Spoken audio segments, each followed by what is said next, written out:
Artistas como Shigeru Miyamoto e Roberta Williams trouxeram vida aos games com seus enredos, personagens e cenários elaborados. Com poucos pixels e sons elementares à disposição, eles criaram mundos envolventes, onde o jogador era coroado herói. Estar na pele do herói em Super Mario Bros. Era divertido, mas no início da década de 90, os jogadores cresceram e queriam entretenimento compatível com sua idade. Mr. Gorbachev, tear down this wall. Depois do colapso da União Soviética e o fim da Guerra Fria, a década foi marcada pela nova economia e pela globalização cultural. De repente, uma nova geração de jogadores que havia crescido com apenas meia dúzia de canais de TV tinha à disposição dezenas de canais a cabo. E com microcomputadores em casa, também se conectaram à internet, o que possibilitou o acesso a informações do mundo inteiro em segundos. No final dos anos 80 e início dos 90, estavam surgindo consoles domésticos que eram tão potentes quanto os fliperamas.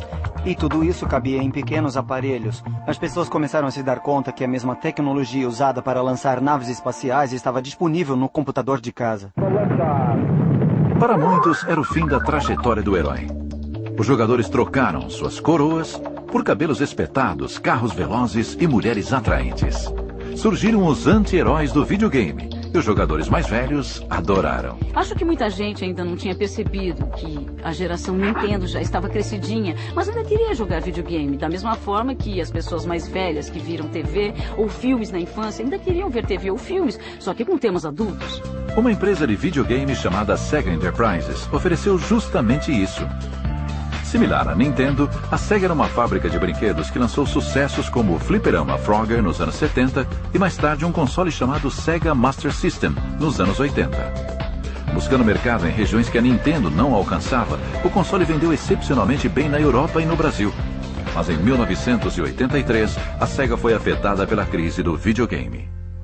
The manufacturers are still trying, those who haven't gone bankrupt, but the experts who follow the industry say it probably won't make a big comeback, that the game players have simply moved on to other things like videocassettes, records, tapes, even the movies.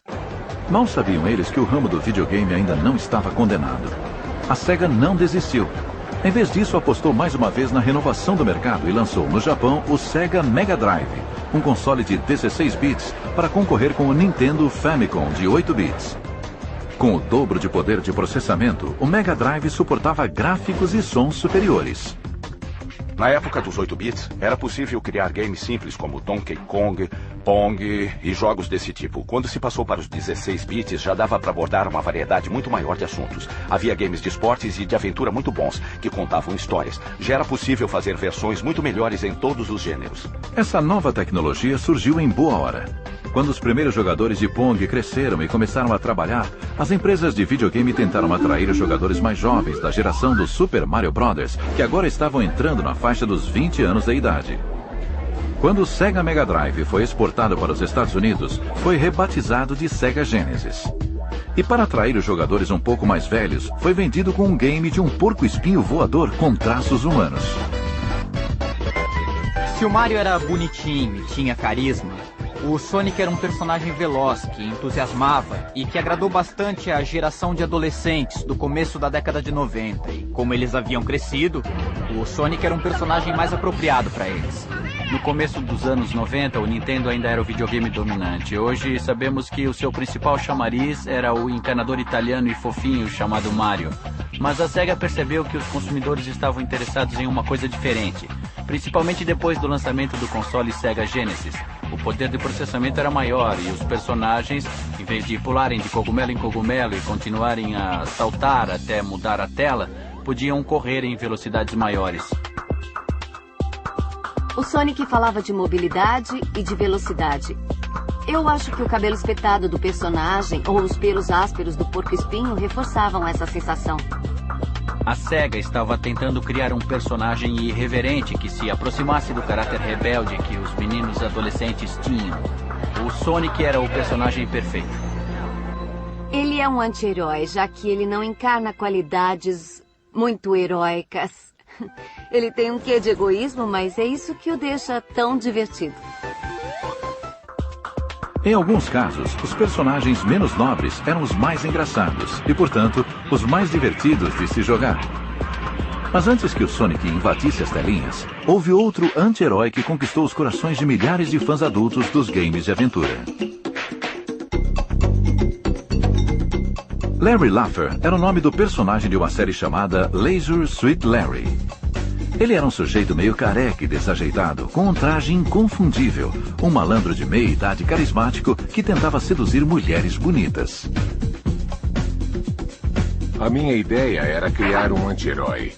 Um cara que fosse constantemente humilhado, insultado ou passado para trás. Mas se você jogasse bastante, com uma certa insistência, no final ele teria um breve momento de felicidade. Leisure Suit Larry, na época do lançamento, foi o primeiro jogo de computador com conteúdo picante. Larry foi um dos 10 jogos de maior sucesso em 1988 e provou que os games não eram mais coisa de criança. O sexo vende e sempre vendeu. Isso não é novidade para ninguém. Obviamente ele tinha um apelo que era incomparável no mercado de games daquela época. Outra característica única de Leisure Suit Larry era a ambientação do jogo em cenários conhecidos com personagens realistas. Em vez de explorar reinos de fantasia como nos outros games de aventura, Larry levava o jogador para cassinos e bares de gente grande. Quem jogava passava por uma experiência bem mais adulta. Eu acho que o Larry foi o primeiro game que usou personagens reais, pessoas reais, vivendo na atualidade e em cenários modernos. Eram situações que poderiam acontecer no cotidiano, ao contrário da maioria dos games que se passavam em cenários medievais ou num espaço futurista.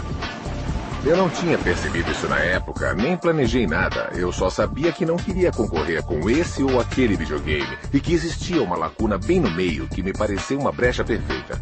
Fiquei contente de perceber que a ideia se desenvolveu ao longo dos anos como uma das tendências nos games. Acho que cada vez mais games mostram pessoas reais em cenários realistas e com ações realistas. Para sustentar esse mundo mais realista e explícito dos games, as empresas precisaram desenvolver novas tecnologias. Apesar de a Nintendo ter se associado à gigante Sony para desenvolver a tecnologia de CD-ROM no início dos anos 90, desavenças contratuais destruíram a parceria.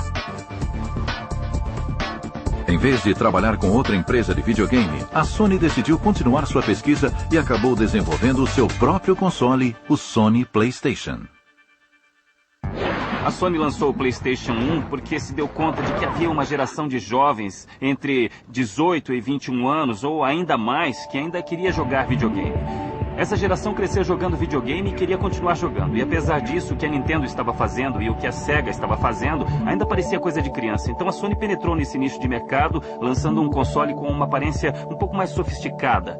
Ele rodava CDs, o que na época era uma vantagem tecnológica, porque as pessoas sentiam que estavam comprando um equipamento de alta fidelidade. Não era mais um simples brinquedinho de criança. Enquanto a Nintendo fabricava games em cartuchos que armazenavam no máximo 16 megabytes, a